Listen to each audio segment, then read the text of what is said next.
този клип ще ви покажа. Този клип ще е урок по футбол номер 1. И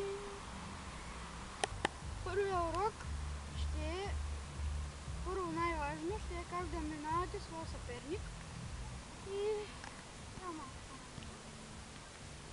И да започнем.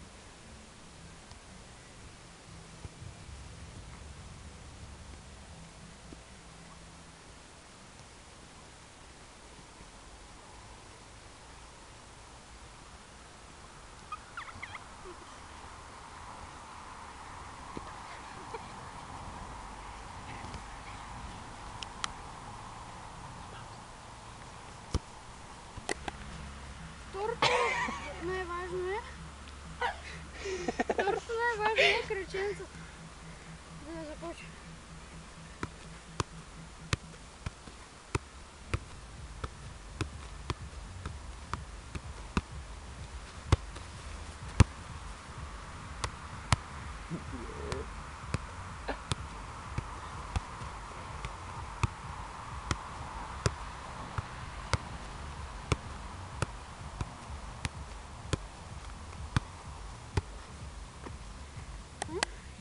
Да можете да правите финтове, за да изложите своя съперник.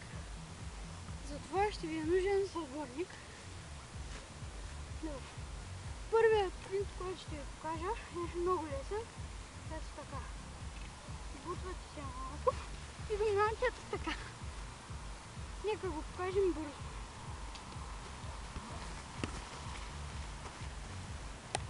Второто най-важно е любимия трик.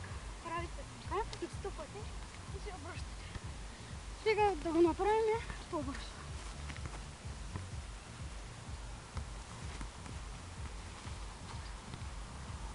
Третото нещо, което е, трябва да можете,